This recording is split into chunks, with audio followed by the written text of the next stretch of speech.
children of one motherland. We are all Sri Lankans. Let us proudly declare that unity. There is a warm invitation to Vedika Pushpakam to address us in Tamil. நாம் அனைவரும் ஒரே இலங்கை தாயின் பிள்ளைகளாகும். அனைவரும் இலங்கையர் என்று மாசூட்டிக் கொள்ளும் தேசத்தை நாம் உருவாக்குவோம். அடுத்த நிகழ்வாக வாழ்த்து செய்தியை சகோதரி வேதிகா புஷ்பகாந்தன் அவர்கள் வழங்க வருகின்றார்.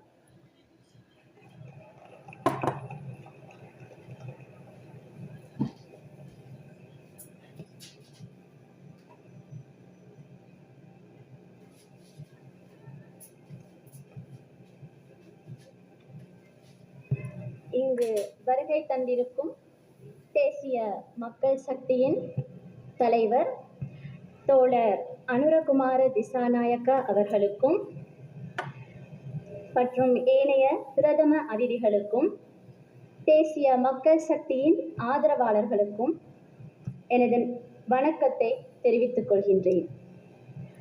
உலகம் பூராகவும் பறந்து வாழும் இலங்கையர்களுக்கு இன்று ஒரு முக்கியமான நாளாகும். இன்று லண்டன் மாநகரிலே நடைபெறும் இந்த தேசிய மக்கள் சக்தியின் மாநாடானது இலங்கையின் அரசியல், சமூக, பொருளாதாரத்திலே ஒரு பாரிய மாற்றத்தை ஏற்படுத்துவதற்கான அடித்தளமாக அமையும் என்று நான் கருதுகின்றேன். பல்வேறு காரணங்களுக்காக இலங்கையிலிருந்து இடம்பெயர்ந்து வாழும் இலங்கையர்கள் தங்களுடைய நாட்டிலே ஒரு புரட்சிகரமான மாற்றம் ஏற்பட வேண்டும் என்று விரும்புகின்றனர். இன்று எமக்கு தேவையாக இருப்பது ஒரு புதிய சுதந்திரத்திற்கான போராட்டமாகும். கடந்த 76 வருடங்களுக்கு மேலாக இனவாதம், மதவாதத்தை அடிப்படையாக கொண்டு ஒரு சில மேட்டுக்குலத்தோர் எம்மை ஆட்சி செய்து வந்தனர். இதன் போது இலங்கையின் சொத்துக்களை விற்று சீனா, இந்தியா, அமெரிக்கா போன்ற நாடுகளுக்கு விற்பனை செய்து தங்களுடைய சுய லாபத்திற்காகவும் சுயநலத்திற்காகவும் ஆட்சி செய்து வந்த ஆட்சியாளர்களிடமிருந்து எமக்கு விடுதலை தேவையாக இருக்கின்றது. எனவேதான் இத்தகைய ஒரு சுதந்திர போராட்டத்தினூடாக இதனால் பாதிக்கப்பட்ட நாம் அனைவரும் ஒன்றிணைந்து தமிழர்கள், சிங்களவர்கள், முஸ்லிம்கள், பர்கர் என அனைவரும் ஒன்றிணைந்து ஒரு புதிய சுதந்திரத்திற்காக பயணிக்க முயற்சி செய்கின்றோம். இலங்கையின் சுதந்திரத்துக்கு பிற்பட்ட ஏறத்தாழ 76 ஆண்டுகளாக காணப்பட்ட அரசியலானது இலங்கையை பொருளாதார ரீதியாக ஒரு வங்குரோத்து நிலைமைக்கும், அரசியல் ரீதியாக ஒரு பிற்போக்குத்தனமான ஆட்சிக்கும், சமூக ரீதியாக ஒரு பிளவுபட்ட தன்மைக்கும் எம்மை கொண்டு வந்து நிறுத்தியுள்ளது. எனவே இலங்கையில் வாழும் எம்முடைய சகோதர சகோதரிகள், பெற்றோர், பெண்கள், விவசாயிகள், அரச பணியாளர்கள் என அனைவரும் இந்த மாற்றத்தை கொண்டு வருவதற்காக முயற்சி செய்கின்றார்கள். எனவே இச்சந்தர்ப்பத்திலே என்னுடைய சகோதர சகோதரிகளே, நம்முடைய பங்கு என்னவாக இருக்கும் என்று கருதுகிறீர்கள்? இங்கு நம்முடைய பிள்ளைகளுக்காக நாம் இங்கு வந்து கஷ்டப்பட்டு கொண்டிருக்கின்றோம். அப்படி என்றால் இலங்கையிலே வாழும் எம்முடைய உறவுகளுக்காக நாம் என்ன செய்ய போகின்றோம்?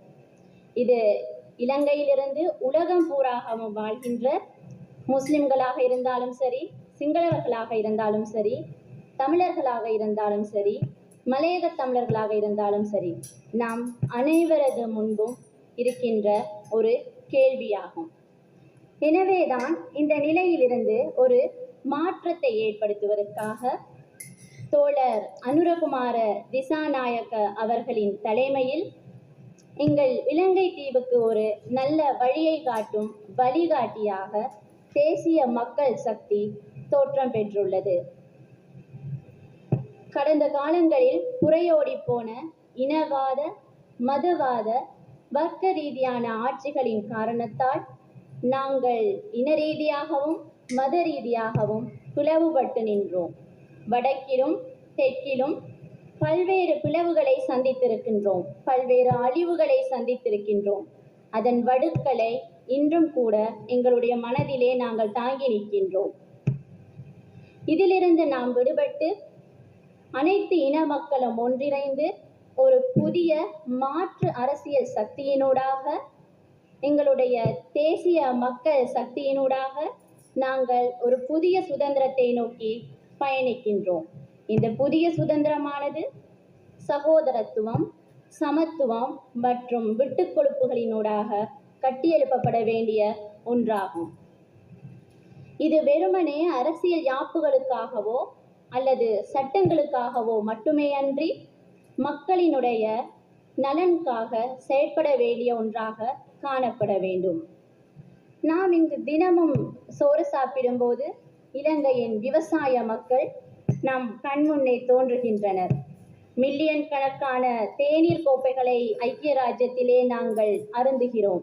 அதன் போதெல்லாம் மலையக பெண் தொழிலாளர்களின் படங்களை நாம் காண்கின்றோம்.